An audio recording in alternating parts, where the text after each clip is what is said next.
everybody, I'm Christine. Welcome to our farm. I have got some pretty special equines here in the riding arena with me, and today I want to talk about equine therapy.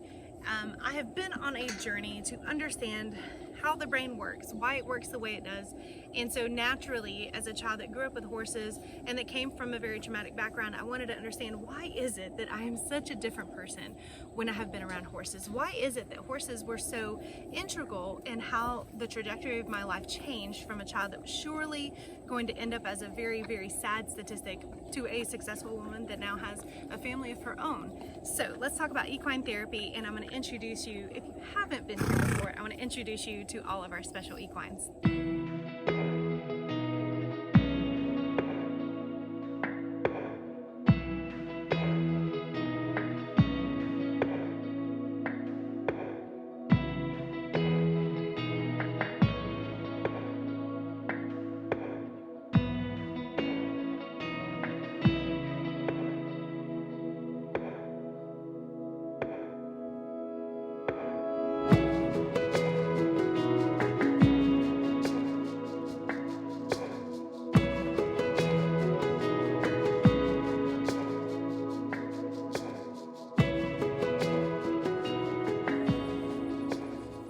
Today I had one of my favorite students out here for horseback riding lessons, and afterwards her mom and I had some time to spare, so we sat on the front porch and we just talked about how much this child has changed since she has been out here and has begun taking lessons.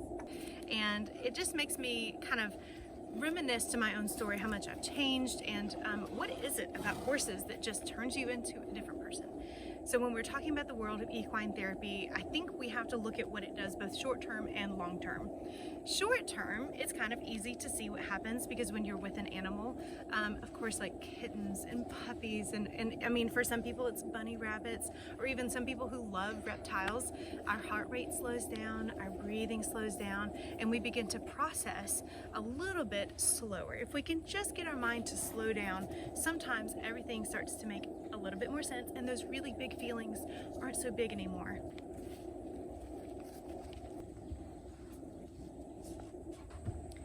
There's been a lot of research on what happens when our hands are busy and our mind is quiet. There is something called the effort-driven reward circuit in our brain. Dr. Kelly Lambert actually wrote a really interesting piece, I'll link it in the comments below, about how when our hands are busy, it motivates us because it hits the serotonin and the dopamine in our brain, and it gives us a little bit of a reward. And so as a child that was adopted out of foster care when I was 10 years old, I often get asked a lot of questions, people who have newly adopted or who are fostering, like, hey, how can I help my child? What does my child need? Everything just feels so big to this child right now. And I just tell them, get their hands busy, give them a hobby, find out what they love to do, and just pour everything that you can into that thing. My parents did an amazing job. After I was adopted, they realized how much I love art, how much I love music, how much I love horses, and they went to all the measures to make sure that I was fully involved in those things. School was really, really hard for me. It was not rewarding. It was a lot of work for me. And so putting me in art, they even let me draw a mural on my wall. They put me in piano lessons, and I became quite accomplished. And as a pianist, I even competed, and I won quite a few blue ribbons, and I was so proud of that. And of course, what I wanted the most was horses. In fact, I remember the first time I'm carrying a suitcase up the stairs to go to my new bedroom, and I turned around and I asked, do you guys have cable? You can tell what was important to me because DuckTales was all the rage back then. And they said, no, we don't have cable. And I thought, oh my gosh, these are the boring people. And then I asked, well, do you have horses? And they were like, no, we do not. And I thought, oh, these people are gonna be lame. But little did I know, they gave me all the art lessons and all the music lessons, and I rode horses until I was in high school. And so they kept me busy, but they filled me up with things that I was good at, and it kept my hands busy. So we often see a lot of really unfortunate gang activity and all kinds of scenarios that these kids get themselves into because they are bored. So bored hands does not make a happy child. And so get those hands moving, learn a trade, learn a craft. Even for adults, we need to lean into that reward-based circuit that's going on in our brain and use our hands. I once heard somebody, I wish I could quote them, but I once heard somebody say, try not to fill all the empty gaps in your life that are quiet with something. We love our podcasts, we love music, we love, just listening to movies in the background when we're doing a task that seems very menial, like folding clothes or doing the dishes. But sometimes letting our mind just sit and be quiet while our hands are busy is the best thing for us, because when we're processing anything, whether it's the day's events or something really, really hard happened, or you've got to make a decision, sometimes the best tools that we can give ourselves is a little bit of quiet. And I know in our society, we're just not used to being quiet, but it is very, very good for our brains, because we are able to make a more processed decision and be a little bit more reasonably emotional about those kind of things. So obviously, having a short-term gain from working with horses is really beneficial, because sometimes we just need a minute to let everything become a little bit smaller and a little bit less urgent. Especially when I'm dealing with something, I just feel like the urgency is overwhelming and crushing, and it makes me completely shut down. So short-term, horses are amazing. But what's even more amazing is the long-term effects that you have from working with these animals. I'm gonna say especially working with rescued animals like all of ours. I think one of the most fascinating things about working with horses is how much you can just be so proud of yourself. These horses are massive. They are scary. It can be frustrating. It can be very intimidating to work with them, especially to do hard things like to train them how to pick up their feet, getting them to trust you while you're holding onto their feet. And I shouldn't be doing this in flip-flops, but I'm not really working with the horses. This is a film, so kids, if you're watching me, I know I'm breaking my own rules, but just for the video. Working with these animals can just make you feel like you are so accomplished. And I remember as a child, somebody had asked me one day, like, hey, how are you doing? What's new with you? And I was able to tell them, oh, I went over the 4-foot jumps today, and I had my hands out in an airplane when I went over the jump. And I remember thinking, oh my gosh, the first thing that came to my mind was not, I have a new foster family, or I was just adopted and I'm scared of everything because I don't know these people. Do they really love me? Do they really want me? It was, my identity is not wrapped up in my struggle. My identity was becoming wrapped up in my success. And so I love the sense of accomplishment that it can give you to work successfully. And the other part of the success is that this is a relationship. This is not a tool. This is not a machine. This is a living being, and I require her to get along with me, and being able to cooperate with her means that I have to take care of her, which is just a whole other can of worms. Now, in order for me to feel successful when I'm working with Twinkle here, I have to have her cooperation. And cooperating with something that is not a machine, and that has feelings and has fears and needs, means that we have to have a relationship. And I see a lot of kids, especially I was one of those kids that just had very poor social skills. Coming from trauma or being in a lot of transition just means that the normal social skills that we can expect would just diminish or fade, or that you never learned them in the first place. I think for me, I was not a very respectful child. I was an angry child, and I wanted everybody around me to know my anger. And you really have to be careful how you are treating the animal that you're with, or you're not going to have their cooperation, and you're definitely not going to have their trust. And so I had to learn how to control some of those angry feelings if I wasn't having an animal that would cooperate with me, or that was just very difficult to work with because maybe they were fidgety, maybe they were too tall for me to put the saddle on. I had to learn how to be respectful of her personal space, her temperament, how she was feeling, her mood, all those kind of things. And then in turn, that made me start to be introspective of myself. Is she acting this way because I'm making her uncomfortable? Does she feel fearful of me? Am I doing something? And I think everybody, the donkey is coming up to the cameraman, and it's very precious. Speaking of a fearful animal, this donkey. Oh, the cameraman? Is that what I am? You're the cameraman. I'm not the loving husband, the farmhand. Today you're the cameraman. Hi. Hey. He wants so badly to be there with you, but he's so scared.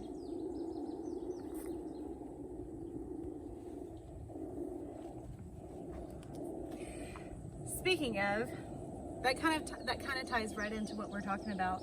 Earning this relationship with Virgil has been so difficult for the last, year and a half, you think, that we've had him? Because he is very fearful, and if I want him to trust me to put a halter on, you've got to earn it. And so for children, it makes them really take stock of their behavior. Am I doing something that is causing mistrust? Am I doing something that's causing fear? And a lot of kids, they need to have a mirror held up to them about how their behavior is affecting others. But in a lot of situations, we don't care because there's nothing that we need from the other person. But when it comes to animals, boy, oh boy, do we want them to love us. And so it's a great source of just an eye-opener to how you're affecting the people or the animals around you. I think another thing that is just really precious about horses, and I think God knew what he was doing, is that although I strongly believe in seeing counselors and seeing therapists and psychologists, and I have used therapists my whole life, and I would never tell anybody not to go to a therapist, but there are some children who have lost all trust in any kind of adult, and they simply don't want to be psychoanalyzed anymore, and it's hard for them to open up. They have either been manipulated, they have been hurt or abused or abandoned, neglected, whatever it could be, but horses simply lack the ability to manipulate us. They are curious, they are loving, they are friendly, they are careful and cautious when they have been treated well, and when they act up or when we think they are being disobedient, it's not what we think is going on. They're just simply communicating a need. They don't have it in them to abandon us or to neglect us or to make us feel inferior. Horses don't care what you look like. They don't care what you're wearing. They don't care if you're in style. They don't care if you are diagnosed bipolar, autistic, borderline personality disorder. They simply want to know that you are a safe person and they enjoy your presence and they want to be taken care of. And so for some people who have lost all trust of therapists or parents or adults of any kind, being with a horse can help to start a new type of relationship that is built on trust. And so working with an animal that simply doesn't have it in them to betray you in any way can be very foundational in getting you to open up and begin to trust again. Twinkle has been a great sport. She's already had her lessons today, and you've just met her. But I really want to introduce you to my very sweet donkey, Virgil. Now he's a head scratcher for sure. He came from a pretty bad situation. We don't know exactly what happened, but he is still very, very skittish, even though we spend a lot of time together. Twinkle's just gonna hang out with you right up in your face, Mr. Cameraman. Virgil is he's a tough nut to crack, even though we've spent countless hours trying to prove to him that we are safe. All right, now that we've given Twinkle a good little rub down, I really want to try to introduce you to Virgil. Now Virgil is pretty special and a lot of kids really are drawn to him because he is our most scared rescue. All of our animals came here for one reason or another. They just needed a soft landing, they needed a gentle hand, or they needed to be bought from a kill buyer who was probably going to end up using them in a zoo or, I don't know, some kind of dire situation. So Virgil, he is just still scared of his own shadow. He's been here for 2 years. He's only 3 years old. Y'all quit fighting. But as much time as we spend with him and as much as children are out here being so gentle with him, he still is pretty skittish. And so I'm going to try to win him over. I've got some good horse food right here that Twinkle is kind of wanting. But let's talk about how working with a rescued animal really gets the focus off of you and turns off that self-rumination that is just really unhelpful. Bye, Twinkle.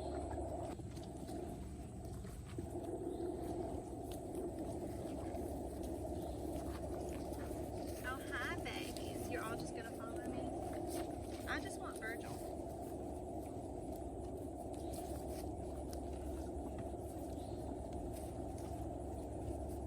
Come here, Virgil.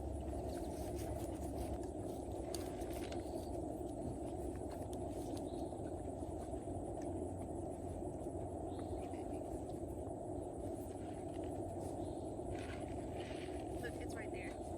It's right there. What's interesting right now is how hard it is to catch him. I think there's a few factors going on. With all the equines being in here together, Scott's in here, and he's usually not with me when I'm working the animals, but it just goes to show that rescue or trying to convince somebody that they are safe and that they don't need to be afraid of you. It is a lifelong project. There are so many times that Scott has to convince me that he is still in love with me and that he will never leave me, even though I am sure that I've done it this time and he's out the door. He has to convince me on a weekly basis that he's not going anywhere. And the effect that it can have on somebody to be rejected so many times, especially as a young child, those are formative years, and it really makes an impression. Being rejected by family after family before I was adopted just put, getting heated over here. Risco didn't want to share. It is just, it's a little bit sad and it's a little bit heartbreaking how much I have to convince this donkey that we're never going to hurt him. But whatever happened to him before we had him, it was just so ingrained in his brain that he's afraid of it happening again. And so when you're working with people who come from trauma or who have been rejected or neglected or abused over and over again, that is ingrained in their brain. And you may be surprised how much you have to convince a child or a loved one that they are worth it. They are worth sticking around for, that you are never going to hurt them. So he is the embodiment of how it can be a lifelong chore to convince somebody that they are worthwhile. And so as sad as that makes me, I see myself in him. So as I was talking about before, sometimes rumination over yourself is really unproductive, and getting out of your head and finding somebody that is suffering more than you can show you that the world is a little bit bigger than you thought it was. I remember as a child I thought nobody had it worse off than I did, and then my mother introduced me to Mother Teresa, and I had never heard of what was happening in Calcutta with leprosy and the children that were just abandoned because their parents were dying or just disabled. And I mean, my world grew. And sometimes it is very helpful not to compare suffering, but to just give you a picture that we may not all be in the same boat, but this storm affects all of us. We're all in the same hurricane out in the middle of the ocean. Some people got a big boat, some people got a little boat. And so it really helps you to get the focus off of yourself. Woe is me. I think that we are so aware of trauma in this age that we are actually convincing everybody that they're way more traumatized than they actually are. Sometimes life is just hard. Sometimes it just sucks. And don't bite me, baby. That's not food, that's an arm. Giving people a bigger picture just helps them to stop being so incredibly self-absorbed. Being selfish and self-absorbed solves nothing. Good boundaries and a realistic understanding of what you're going through, sure. But oh my gosh, the world is not ending for most of us. There's another part of working with equines that really comes into play, especially in this modern era. And I know everybody loves to jump on the I hate iPads, I hate social media, I hate anything electronic, and oh, the good old days. I call it the good old days syndrome. Remember in the 1800s when we all had tuberculosis and polio? I wish we had those days again. I'm not one of those people. I let my children enjoy games on their iPads and stuff, but I am very aware that too much of a good thing can cause some problems, especially in their emotional development. The reward center of our brain has become very used to rapid, constant hits of dopamine. And I think what it's causing, well, I don't think, I'm pretty sure because I see it in myself as well, our frustration threshold is extremely low. And when you're working with an animal and you've got to gain their trust, let's say I wanted to take him to shows, or I wanted to eventually train him to be ridden or to pull a buggy or something, I have got to work through this. And this has been 2 years in the making, year and a half in the making of trying to earn this animal's trust. And that is so frustrating. But you're being out like you right now. By working with animals, especially rescued animals, I think it is so good. It's so good for our neural pathways, especially children who are still developing, to increase their frustration threshold. There have been studies that show that having a child finish, Risco, don't come and ruin a good thing. Well, that was polite of you. Having a child finish what they set out to do, even if it's very, very hard, it will create longer neural pathways in their brain. And that increases the odds that they will succeed at something later in life that they struggle through, such as college. For me, that one didn't work. But I think with our children who are used to things coming very easy and the reward center of the brain just being activated constantly, because that's the way that video games are made. They are successfully made at helping our brain to feel this constant reward cycle. But in the real life, in the real world, we are not constantly met with so much pleasure of, oh, I did it right. Oh, I did it right. Oh, I get to try again. Oh, you know, it is more likely 2 steps forward, 1 step back kind of a life. And so I think that for my children and for the children that come out here for equine therapy and horse lessons, what they see is a very accurate realization of what it is going to be like to be successful at something. It is hard work. It is determination. Sometimes the motivation is absolutely gone, but you know what can still be there is dedication. And I think that in this world of what we are putting in front of our children, I think we need to give them a dose of reality just to set them up for success. And so giving them age-appropriate tasks where they can fail successfully, fail safely in a safe environment, and then try again in a safe environment. I think that we're going to see much happier adults coming from children who were asked to just try a little bit harder, try for a little bit longer, and the reward is so much more than what the iPads are giving my children. We get a relationship. We get to feel so successful. And I mean, my children are never going to forget what this farm has felt like. So that is another very important thing I think that we can all get from horses. God certainly knew what he was doing when he put these miraculous animals in our world. As hurt and broken as this world can be, it can also be so beautiful. And for me personally, I've been there in the darkest of days, just wondering, does anybody care if I'm here, or if something happened to me, would anybody know if I'm gone? And there's just something about working with these animals that has helped me rebuild my human relationships as well. And so the world of horses is just amazing. So be sure that you check out our previous videos about our horses, some of the fun things that we do in the arena with kids, and where all of our animals came from if you missed those videos. Thank you for joining in. I hope you'll subscribe and stay tuned for all the future videos here on our Healing Homestead. Have a wonderful day.